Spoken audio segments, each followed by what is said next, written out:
After the 19th instance that day of saying I'm very sorry and bowing deeply at the waist, I got dizzy, fell over, hit my head, and lost consciousness, or so I was told. It was while I was working a part-time shift at a beer garden. The cause was obvious. It would happen to anyone if they worked in the sweltering heat without having anything to eat.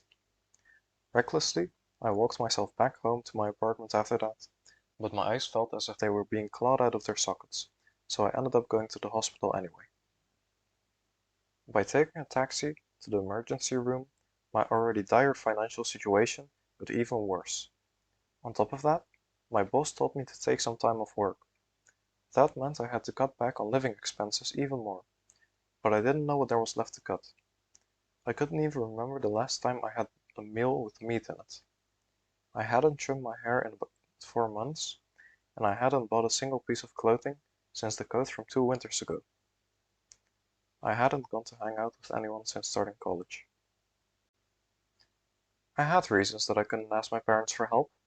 I had to take care of my own income. It hurt to sell off my CDs and books. They were all used and painstakingly chosen with the strictest judgment to ensure I had the best of the best. But without a computer or TV, that was about all I had that was worth any money. Before I said goodbye, I decided to listen to each CD one last time in order. I put my headphones on, lay down on the tatami, and pressed play.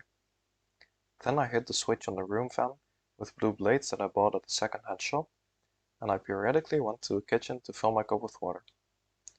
It was the first time I missed any college classes, but I knew nobody would care that I was absent. Perhaps they didn't even notice I was gone. One by one, I moved the CDs from the stack on the right to the stack on the left. It was summer, and I was 20, but as Paul Nizan once wrote, I won't let anyone say those are the best years of your life. 10 years from now, something's gonna happen for us, something great, and then we'll finally be glad to be alive, even though prophesied back then, and she was dead wrong. Not a single good thing has happened to me at least, and it wasn't going to get any better anytime soon. I wondered what she was doing now. Her family moved away in the summer of 4th grade, and I hadn't seen her since. It wasn't supposed to be like this, but maybe it was for the best. This way, she wouldn't have to see how dull and ordinary I had become over the course of middle school, high school, and college. On the other hand, you could also say that if my childhood friend had come to my middle school with me, I might not have turned out this way. Whenever she was around, I was on edge, but in a good way. If I did something stupid, she would laugh at me, and if I did something laudable, she would be frustrated. That kind of motivation kept me at my best, I think. It was a regret that I returned to quite often over the last few years. If my younger self could see me now, what would he think? After 3 days of listening to the majority of my CDs, I kept just a handful of the most precious and stuck the rest in a paper bag. My other bag was already packed with books. Then I headed out into the city, holding one in each hand. After a while of walking in the sun, my ears began to ring. Maybe it was just a phantom sound caused by the irregular buzzing of the cicadas. It sounded as if one of them was right next to my ear. The first time I visited that used bookstore was last summer, a few months after I started college. I didn't have a clear map of the area in my head yet, and I got lost on the way. There was a period of nearly an hour when I didn't have a good grasp on where I was walking. After passing down a side alley and climbing some stairs, I found the bookstore. I tried to go back there several times since, but I couldn't figure out where it was. When I wanted to look it up, I couldn't remember the name. It always worked out that I stumbled across it when I was lost. It was as if the bookstore itself was appearing and disappearing with a mind of its own. Only this year had I been able to finally get there without losing my way. When I arrived this time, morning glories were blooming in the front of the shop. Out of sheer habit, I checked the clearance racks with the cheapest books they wanted to get rid of outside the front door before going inside.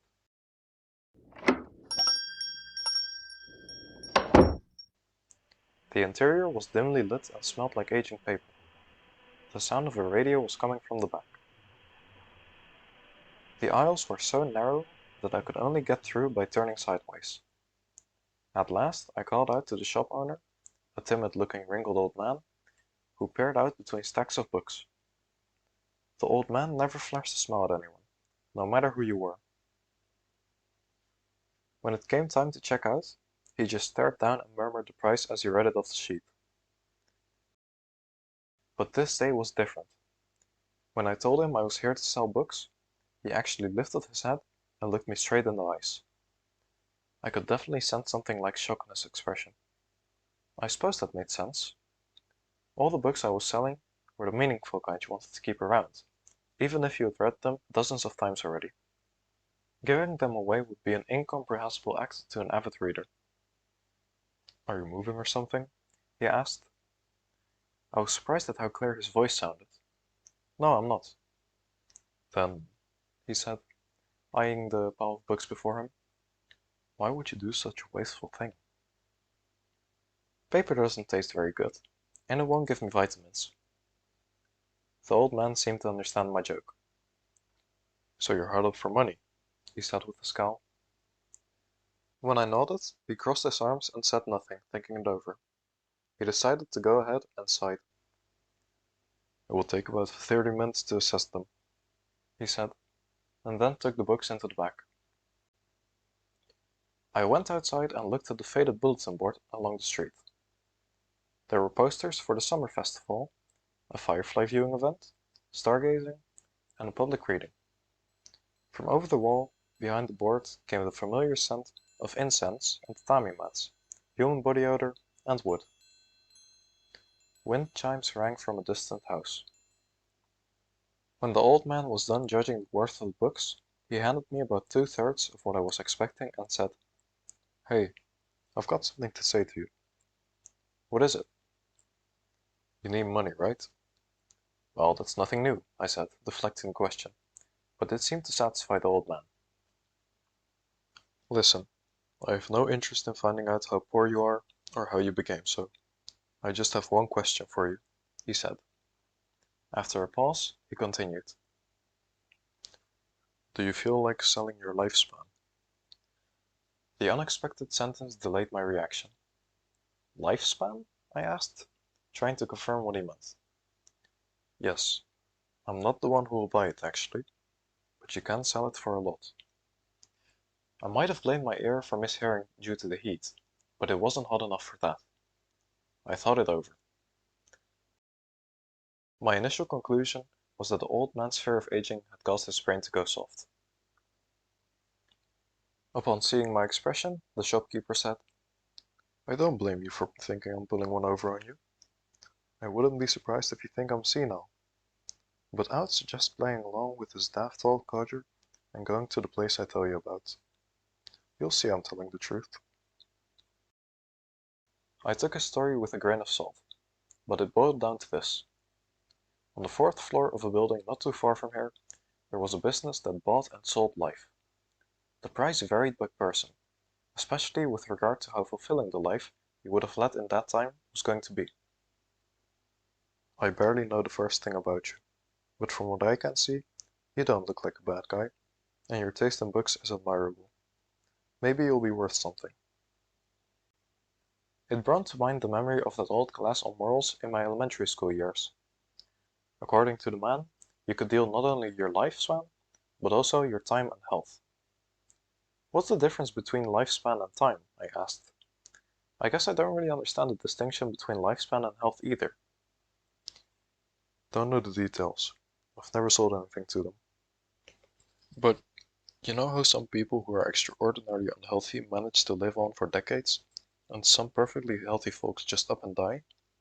Wouldn't that be the difference between lifespan and health?" I couldn't tell you about the time part. He jotted down a little map and a phone number on the memo sheet. I thanked him and left the store. But I'm sure anyone would come to the same conclusion as I did, that the store where they buy your lifespan was just a fantasy cooked up by the old man's desires. He was afraid of his own impending death, and so indulging in a vision of a place where he could buy more life to live was keeping him sane. I mean, it only makes sense, right? A store like that is way too convenient to be real. My expectations were only half correct. It was not, in fact, an easy-peasy deal, ripe for the taking. But my expectations were also half wrong. There was a store that bought and sold Lifespan. After selling my books, I headed to a CD shop in town. The heat radiating off the asphalt was horrendous, and sweat was pouring from every part of my skin. I was thirsty too, but I didn't have the money to spend on canned drinks from a vending machine. I had to deal with it until I got home to my apartment. Unlike the bookstore, the CD shop had air conditioning. When the automatic doors opened and the cold air engulfed my body, I felt like stretching. I gulped in the air, pulling the coldness deep within me. The store was playing a summer jam that was popular around the time I started middle school. I headed for the counter and called out to the employee with bleached hair who was always there, then lifted my other bag and pointed at it. He looked suspicious. Then his expression changed, suggesting I was performing some act of hideous betrayal. The look that said, "I can't believe someone like you would be getting rid of so many CDs at once." In other words, the exact same reaction as the old man's at the bookstore. "What's the situation, man?" the employee said to me. He was a skinny guy in his late 20s with drooping eyes. He wore a t-shirt with a rock band on it and faded jeans. His fingers were always moving about restlessly. Just as I had at the bookstore, I explained why I needed to sell my CDs, and the employee clapped his hands and said, "In that case, I actually have something you might want to hear. I'm not supposed to tell you about this, but I gotta say, I think you have incredible taste in music, so I'll let you know, just this one time." It might as well have been a speech straight out of the How to Scam a Sucker manual, word for word. He said, "There's a business in town that will buy your Lifespan from you." "Lifespan?" I repeated. Of course, this was how I replied the first time, but I couldn't help myself. "Yeah, Lifespan," he said, dead serious. "Is there some game going around where people tease the desperately poor?"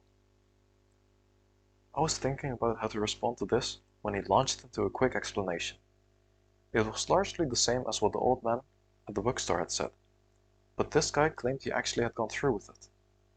I asked him how much he got for it, but then he started playing coy. "I don't feel comfortable saying." The man with the bleached hair jotted down a map and a phone number and gave it to me. As expected, it was a perfect match for the information from the old man. I gave him an empty thanks and left. As soon as I was out in the sun again, the oppressive, clinging heat returned, hugging my entire body. Just this one time will be alright, I told myself. I put a coin into a vending machine just a few steps away and eventually settled on a mild apple cider. I held the can between both hands to enjoy the chill, then popped the tap and took my time drinking it. The unique sweetness of a soft drink filled my mouth. It had been a long time since I had any carbonated beverages, so each gulp prickled at my throat. When I finished the last swallow, I threw the empty can into the trash. I took the two maps out of my pocket and looked at them. The distance wasn't unwalkable. If I went to that building, they would pay me money to take away my lifespan or time or good health, according to the story. What a load of BS. I clicked my tongue, wadded up the maps, and threw them away. But I wound up standing in front of the building anyway. It was an older structure. The walls were so darkened with age that it was impossible to tell what color it was originally painted. Even the building itself probably couldn't remember. It was narrow, as if the buildings on either side were compressing it into a smaller shape. The elevator wasn't working, so I had to climb the stairs up to the 4th floor. I took one sweaty step at a time up the stairwell, through yellowed fluorescent light and musty air. I didn't believe the story about them buying up lifespans, but I did interpret it in a different way. Perhaps, for reasons the two men couldn't explain directly, there was some kind of job they were hiring for that involved life-shrinking risks but paid extremely well. The first door I saw on the fourth floor had no sign on it, and yet I was certain it was the place they were talking about. I held my breath and stared at the doorknob for about 5 seconds, then steeled myself and grabbed it. The space on the other side was unthinkably clean, given the exterior appearance of the building. But that did not shock me. There were empty display cases in the center of the room, and empty shelves lining the walls, but all of that seemed natural to me. On the other hand, the room was very strange from a common sense perspective, like a jeweler without any jewels, an eyewear shop without any glasses, a bookstore without any books. Until I heard the voice, I didn't even realize a person was standing right next to me. Welcome. I turned toward the sound and saw a seated woman wearing a suit. She stared at me appraisingly through glasses with a delicate frame. She saved me the trouble of asking what kind of store this was by broaching the topic before I could speak. Time, health, lifespan? I was tired of thinking. If you want to have fun at my expense, then go ahead. Lifespan, I said without hesitation. I was going to go along with it. I had hardly anything else left to lose at this point. The vague expectations I had were that my life had about 60 years left, which should buy me somewhere in the ballpark of 600 million yen. I wasn't as confident as I was in elementary school, but I was still certain my value was greater than the average person. In other words, I figured each year should be good for 10 million yen. Even at this time in my life, I couldn't escape from the idea that I was special. There was nothing supporting that assumption. I was just dragging the glory of my past along with me. I was refusing to face the miserable lack of good fortune in my life and telling myself, one of these days, I'm gonna hit it so big that all the time that I've wasted will seem like nothing. With each year I got older, the success I dreamed about grew in size. People tend to swing for the fences the more boxed in they get. That's just human nature. When you're down 10 runs in the bottom of the ninth, playing it safe with a sacrifice bunt isn't going to get you anywhere. Instead, you swing for the big hit, even knowing that the odds of missing are much higher. In time, I even started to think about eternal glory, the kind of success where everyone knows your name, a success that becomes legend and never fades. It was getting to the point where nothing less would save my life. For someone like me to course correct and get things right, I probably needed someone to completely and utterly call me out of my delusion. I needed to be beaten down to absolutely nothing when I had no escape and no means to defend myself. In that sense, selling my lifespan was probably the right choice. Because that was where I learned that not only had I wasted my past, but my future was also destined to be the same.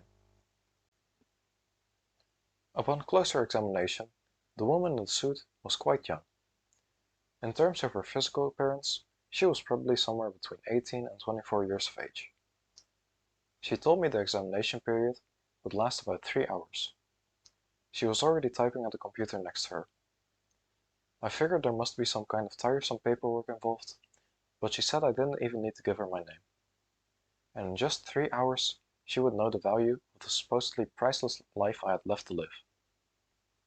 They would decide the number, of course, so it wasn't some fixed value, but it was a standard. I left the building and wandered around aimlessly.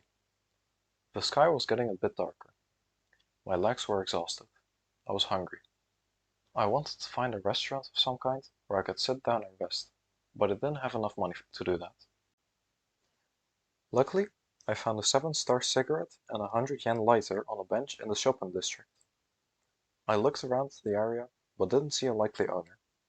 I sat down on the bench and discreetly slid them into my pocket, then found a side street next to some discarded materials and lit the cigarette. It had been so long since the last time I smoked that my throat felt sore. I stepped on the cigarette and headed for the station. I was getting thirsty again. At the bench in the open area outside the train station, I sat and watched the pigeons. A middle-aged woman at the bench across the way was feeding them. Her outfit was a little too young for someone her age, and the way she threw the food indicated she was anxious. I found it hard to describe how this made me feel. On the other hand, I was intimately familiar with the self-hatred I felt when I realized that the sight of the pigeons eating bread was whetting my appetite.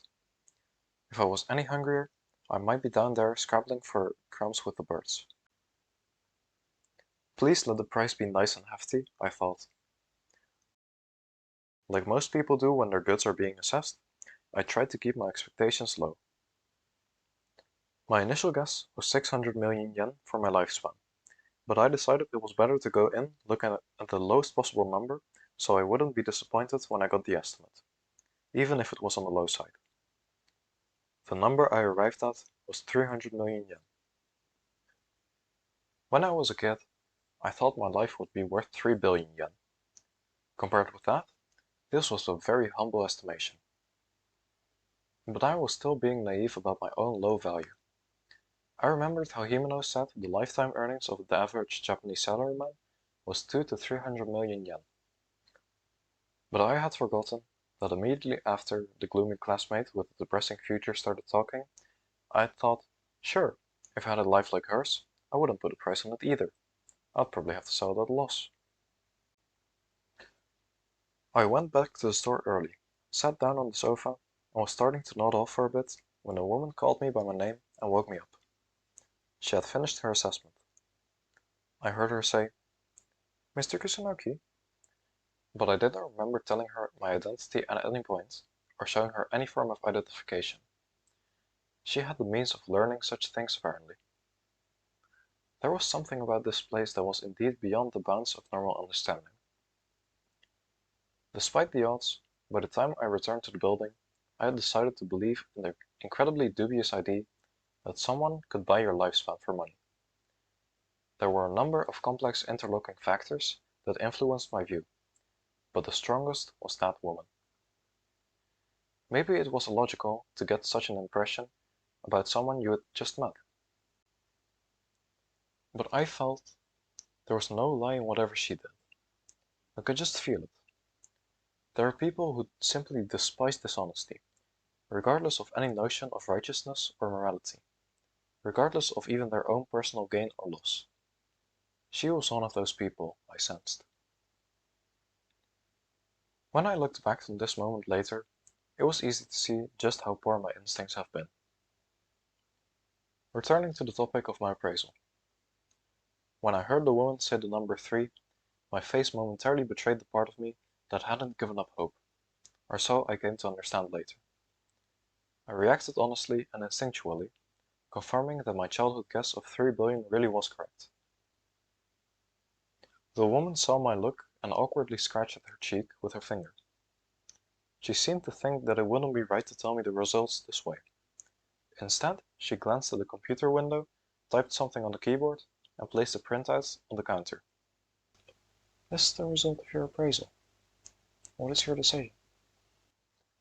When I first saw the number 300,000 on the sheet, I thought it was the amount for each year. If a life was 80 years, that would be 24 million yen. 24 million? The voice in my head repeated. I felt all the strength draining from my body. How could it be that cheap? It was at this point that I decided I was suspicious of the place again. This might be some TV show prank, or some psychological test. It could even be just a simple and especially cruel hoax. But none of my excuses made a difference. The only thing that provided me any proper measure of disbelief was my common sense. Every other sense I had was telling me that whatever this woman said was correct. And one of my rules in life was that if you were faced with an illogical situation, you ought to trust your gut instinct, and not the rationality of common sense. I simply had to accept the 24 million yen total. Even doing that took considerable bravery. But then the woman delivered the harsh truth. "That means the yearly price is the lowest possible price of 10,000 yen. Your remaining life is listed at 30 years and 3 months, so you can walk out this door with about 300,000 yen. When I laughed then, it was not because I took her words to be a joke, but because, objectively speaking, it was my life that was the joke. The true value of my life was literally orders of magnitude less than what I thought it was. Of course, this does not indicate some kind of universal value. This is simply the total we arrived at after measuring you against our standard, the woman explained. I'd like to know more about the standard, I said. She sighed with disgust. Maybe it was something she had heard thousands of times before. The detailed appraisal is performed by a different consultative body, so even I do not know exactly how it works. But from what I know, the result is largely influenced by the ability to satisfy certain values, such as good fortune, fulfillment, and contribution. In essence, how happy you will be throughout the rest of your life, how happy you make others, making dreams come true, contributing to society, all play a big part in the appraised value of that life. It was the impartiality of it that broke me down. If I only wasn't happy myself, or only failed to make others happy, or only failed to achieve my dreams, or only did nothing for society, if I had no value in just one of these things, I could take it. But to be miserable, to make no one else happy, to fail to reach my dreams, and to do nothing for society all at once? What possible hope could there be for me in such a life? And for a 20-year-old, the remainder of 30 years seemed much too brief. Would I fall terribly ill? Would I meet some untimely accident? I decided to go for broke and asked, why is the rest of my life so short? I'm very sorry, she said, tilting her head.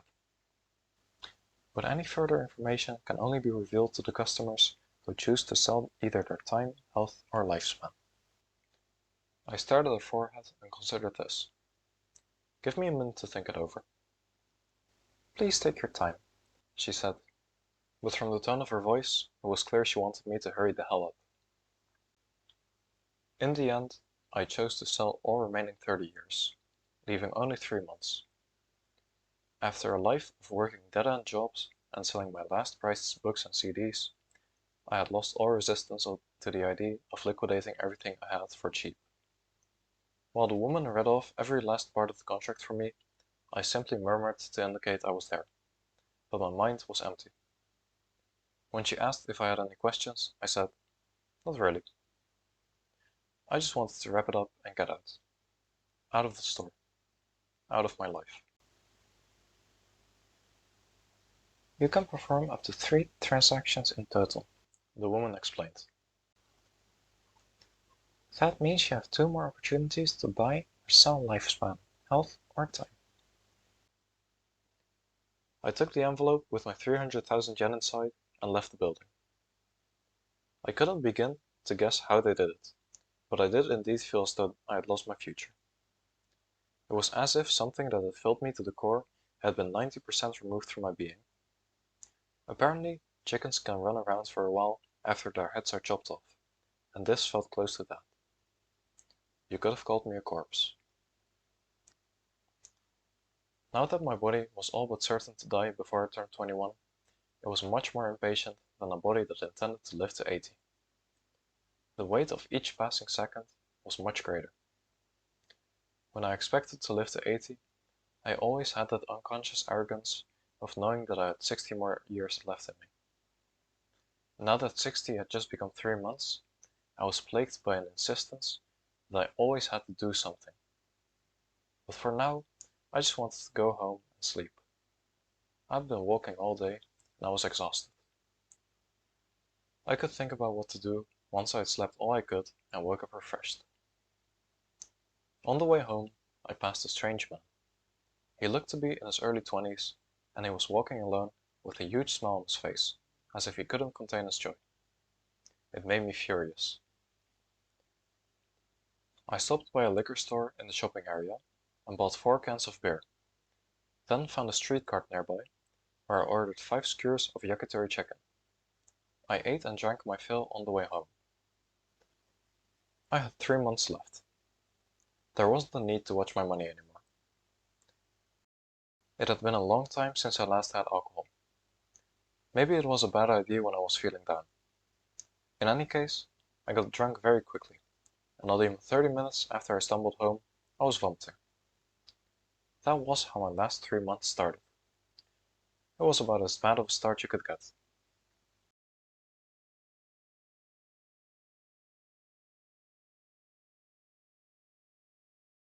My other bag was already packed with books. Then I had It brought to mind the memory of that old class on morals in my elementary school. Elementary. I did some test. Hipster. What's the situation, man? The walls were so darkened with age that it was impossible to tell what color it was originally. I wanted to find a restaurant, but I had forgotten that immediately after, fuck off.